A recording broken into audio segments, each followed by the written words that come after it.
सहस्त्रमुख, भयभीत हो? क्या तुम ये देखने आए हो कि कहीं मैं तुम्हारे मामा भास्कर्ण का वध कर तुम्हें निर्बल ना कर दूं? भय भास्करन की मृत्यु का नहीं है राम, भय तो तुम्हारी मृत्यु का है। कहीं भास्करन तुम्हें मार देता तो मुझे बहुत दुख पहुंचता, क्योंकि तुम्हारी मृत्यु का निमित्त मैं अचंभित था कि तुम भास्करन से युद्ध करने स्वयं क्यों आए। पर अब मुझे समझ आया, तुम मुझ तक पहुंचना चाहते थे। अयोध्या से दूर मेरा सामना करना चाहते थे। यदि तुम मुझसे युद्ध करना चाहते हो सहस्त्रमुख, तो आओ, उठाओ अस्त्र और युद्ध करो।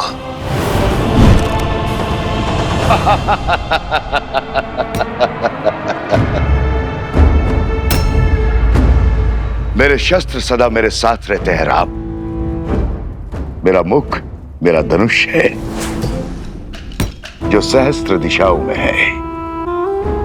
शब्द मेरे बाण हैं जो व्यक्ति के मन को चीर देते हैं। असत्य मेरी खड़क है जो सत्य के प्रति प्रमाण को काट देती है। संदेह मेरा चक्र है जो विवेक को व्यूह में फंसा देता है। अविश्वास मेरा भाला जो धर्म की छाती चीर दे। बोलो राम, है इतने शस्त्रों से सामना करने की क्षमता? है मुझे मार्ग से हटाने की शक्ति? है मेरा वध करने का सामर्थ्य?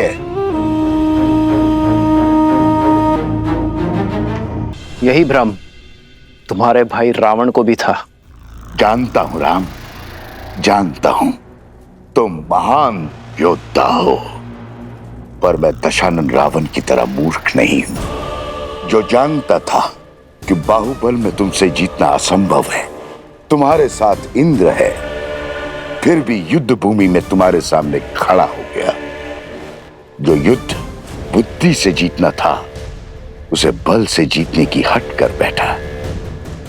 प्रचंड घने वृक्ष सरलता से कट जाते हैं राम, पर मैं सारे जगत में उगने वाली घास हूं जो दिखती तो निर्बल है पर होती अनंत है। मुझे एक जगह से उखाड़ोगे तो मैं सहस्त्रों जगहों पर उग आऊंगा। मेरा खून बहाओगे तो मैं रक्त बीज बन जाऊंगा। तुम्हारे बल से तो मैं परिचित हूं, अयोध्या वासियों का दूषित मन मेरे बल का परिचय है। रघुकुल के सत्य के प्रकाश में असत्य के अंधकार का अंत निश्चित है सहस्त्रमुख। इस राम राज्य की कल्पना सारा संसार कर रहा है, वो अयोध्या में कभी स्थापित नहीं होगा राम। प्रहार करने वाले के हाथ तो रोक दिए जा सकते हैं, किंतु बोलने वाले मुख को नहीं रोका जा सकता है। मैं सहस्त्र रावण अपने सहस्त्रों मुंह से अयोध्या में हाहाकार मचा दूंगा। तुम्हारे मंत्रियों और अधिकारियों में लोभ और लालच भर दूंगा। प्रजा के मन में अविश्वास और संघर्ष का बीज बो दूंगा। परिवार को ईर्ष्या और द्वेष दे दूंगा। राज्य में विद्रोह उत्पन्न करूंगा। धर्म की धरा पर अधर्म के पुष्प कभी नहीं खिल सकते सहस्त्रमुख। तुम्हारे विष की गगरी मेरे नगरी में कभी नहीं छलकेगी, क्योंकि मैं इसी क्षण इसी स्थान पर तुम्हें बांध दूंगा।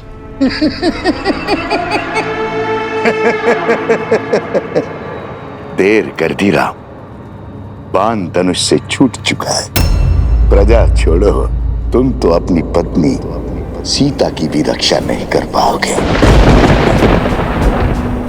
लोक अपवाद से, निंदा से, कुमंत्रणा से अपनी आने वाली पीढ़ी तक की रक्षा नहीं कर पाओगे।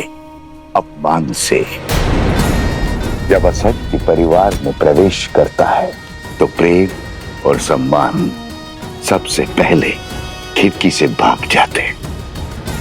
सच कहूं राम, मैं तुम्हें मारूंगा नहीं, मैं तो तुम्हें जीवित रखकर तुम्हारी मृत्यु का आनंद लूंगा, तुम्हारी मर्यादा के वध का साक्षी बनूंगा।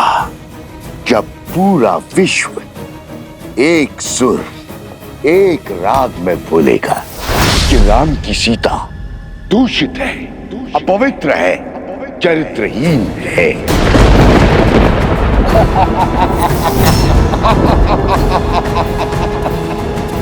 पापी, तूने मेरी माता के लिए अपशब्द कहे। हनुमान,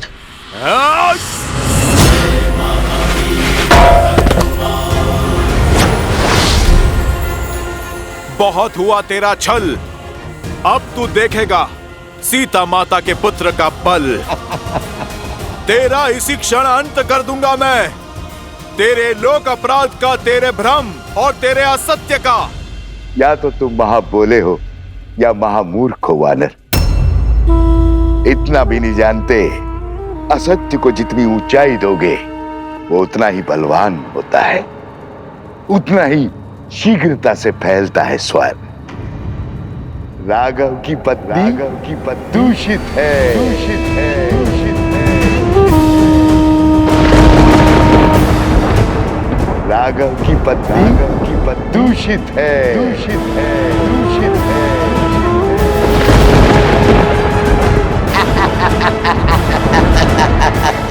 राघव की पत्नी दूषित है।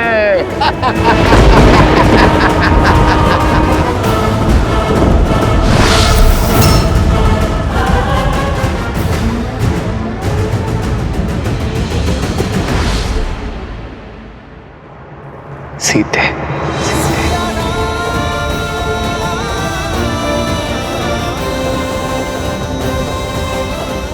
अधर्म ने चाहे जितने भी सशक्त कवच पहने हो, मेरे श्री राम उसके अंत का कोई ना कोई हल अवश्य निकाल लेंगे।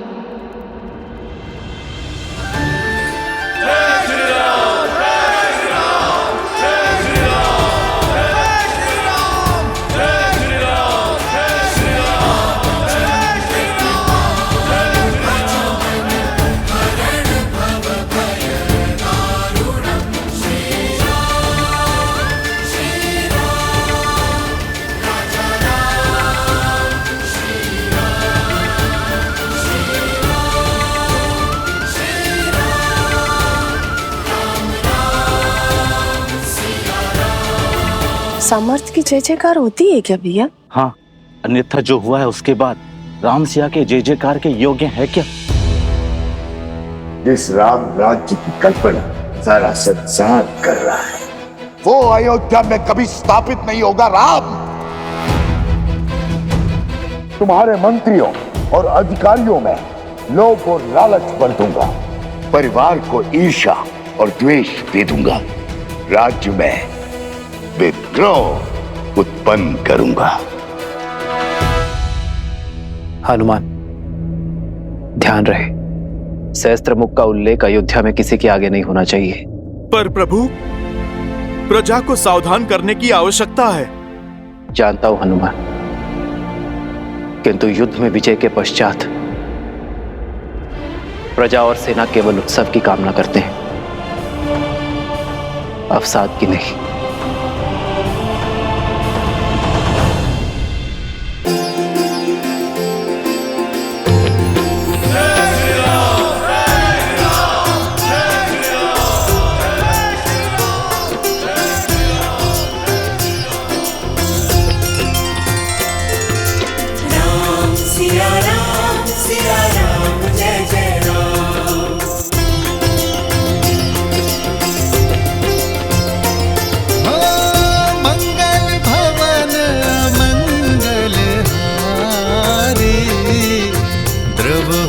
दशरथ अजर बिहारी।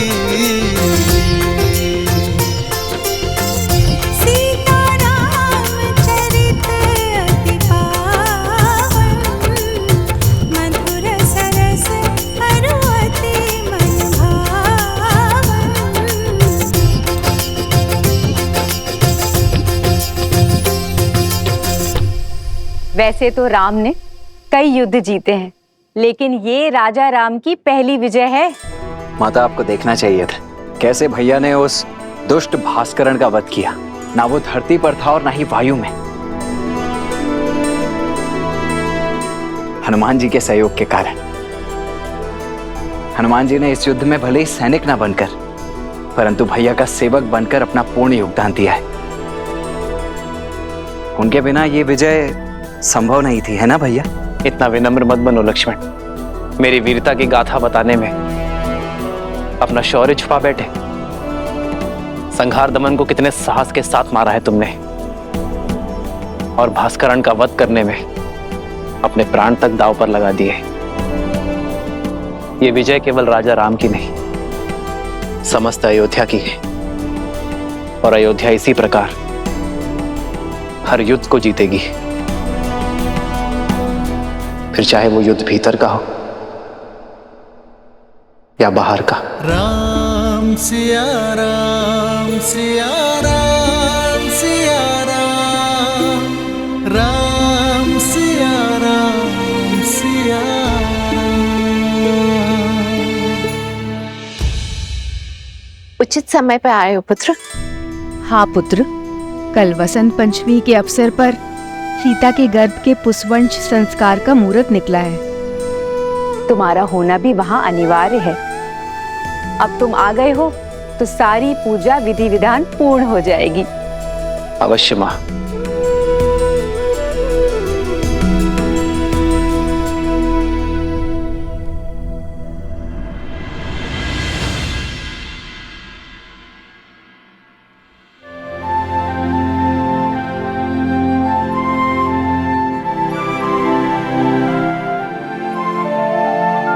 चौंकिए मत, आपके ही हैं।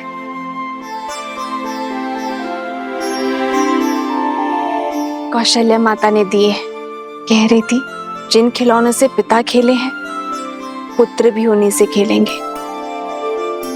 वैसे राजा बनने के पश्चात आप एक वचन भूल सा गए हैं आर्य। कैसा वचन सीते? वही जो विवाह के समय दिया था। आधा अंग है हम एक दूसरे का। सुख के साथ साथ दुख और चिंता में समान भागीदार है। तो बताइए, ऐसा क्या है आर्य जिसने आपकी विजय की मुस्कान को धुंधला कर दिया है? सिया राम।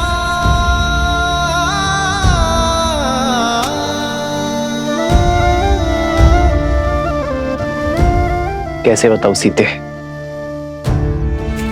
समय और नियति बहुत बड़ी परीक्षा लेने वाले हैं। आने वाला कल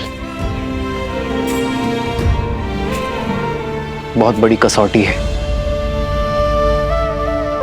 तो अच्छा है ना आर्य, कसौटी तो स्वर्ण को ही परखती है। आप उस असुरी माया को लेकर चिंतित है ना आर्य?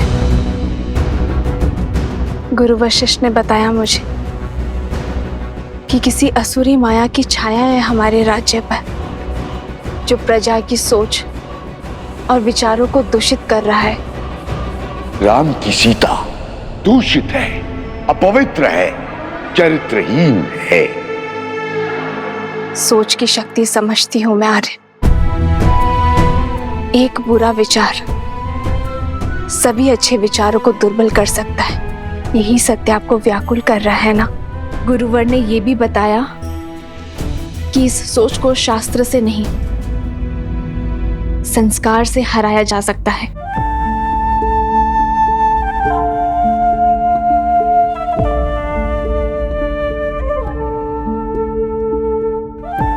गुरुदेव ठीक कहते हैं सीते। संस्कार की शक्ति ही मन को स्थिर कर सकती है, किंतु यह इतना सरल नहीं होगा। जैसे पके हुए घड़े पर माटी नहीं चढ़ाई जा सकती, वैसे एक व्यक्ति के युवा हो जाने पर उसके संस्कार नहीं बदले जा सकते। संस्कार बालकों को दिए जाते हैं सीते, युवाओं को तो शिक्षित किया जाता है। और अब मैं भी वही करूंगा।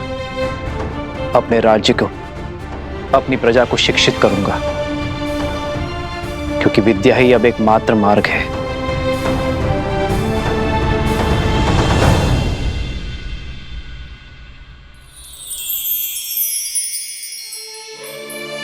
मुझे पूरा विश्वास है आप पर आ रहे हैं। जो आपने ठाना है उसे पूरा अवश्य करेंगे।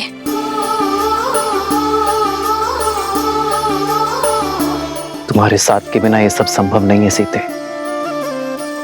तुम्हारा मुझ पर अटूट विश्वास ही मेरी शक्ति है। जन्म जन्म का है ये संगम, राम रतन सीता वैभव धन। अर्धांगिनी हूं आपकी, सदा आपके पास। हम दोनों मिलकर सब संभाल लेंगे आर्य। हम दो नहीं सीते, हम तीन। हमारे प्रेम और संस्कार का संगम है ना हमारे साथ। राम सिया राम सिया राम सिया राम, राम सिया राम सिया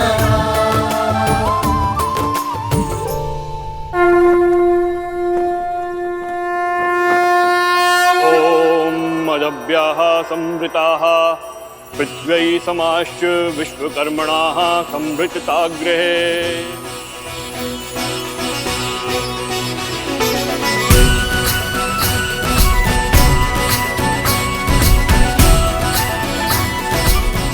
पुत्री, ये किलोई भस्म है। इसे अपने दाहिने हाथों से अपने नाक के ऊपर लगाओ और श्वास के साथ भीतर लो। किलो की ये गंध तुम्हें और तुम्हारी संतान को स्वस्थ रखेगा। मंगल भवन अमंगल हारी, द्रवहु सुदशरथ अजर बिहारी।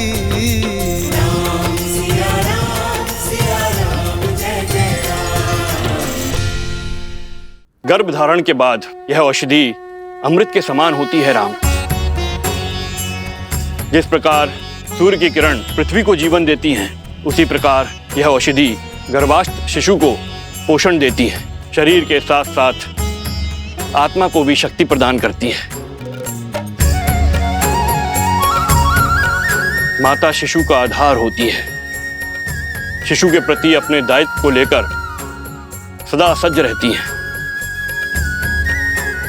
किंतु शिशु और समाज के कल्याण के लिए माता पिता के साथ साथ परिवार के जनों को भी यह आश्वासन देना होगा कि वो गर्भ में पल रहे शिशु को सभी समाज की कुरीतियों से बचाएंगे और उसके विकास के लिए सदैव सहायक रहेंगे।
मित्रवस्त्रक, जाने कहां से कपड़ों पे ये लांछन लग गया। ये स्वच्छ हो जाएगा। ये तो शिव मंदिर की पिछली वाली दीवार में लगी गाय का धब्बा है। मंदिर के ऊपर जामुन का पेड़ है, उसी का रस, दियों का तेल, दीपक का काजल, सभी का मिश्रण है ये धब्बा। छूटना थोड़ा कठिन है, पर चिंता ना करो, ये धब्बा छूट जाएगा। अद्भुत, झट से पहचान लिया। गहरा अनुभव लगता है। काली को पहचान कर उसे साफ करना, ये तो वस्त्रक का कर्म है। सारी नगरी के मलिन वस्त्र यहीं आते हैं। बड़े से बड़े धनवानों के वस्त्रों के दागों को देखकर पहचान जाता हूँ कि कौन कहां से लांछन लेकर आया है। इतना गहरा अनुभव उचित है, उचित है। फिर तो ये भी जान जाते होंगे कि लांछन व्यक्ति पे लगा है या वस्त्र पे। अब हमारी सीमा तो वस्त्रों तक ही सीमित है। हम वस्त्रों के लांछन को ही पहचानते हैं और बस, और उन्हीं को ही धोते हैं। उचित कहा मित्र। वस्त्र पे लगा लांछन तो धुल सकता है, किंतु व्यक्ति पे लगा लांछन कभी नहीं धुलता, और विशेषतर व्यक्ति यदि नारी। मैं चलती हूँ। अच्छा ठीक है, ध्यान से जाना। और हाँ, और नदी जो है ध्यान से पार करना। कुछ बाढ़ के संकेत हैं। अच्छा जी। आप इसे संध्या को ले लेना। वाह मित्र, सीधे जाने को कह दिया, अंधकार होने से पहले लौटने का निर्देश भी नहीं दिया। इसमें कहने वाली क्या बात है, सदा आ ही जाती है।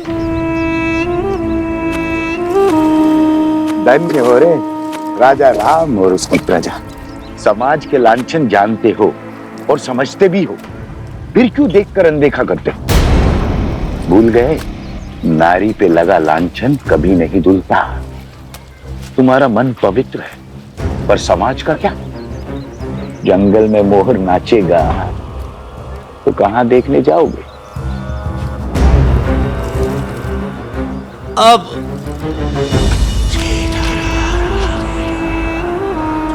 अरे ऐसा है, दिन ढलने से पहले आ जाना।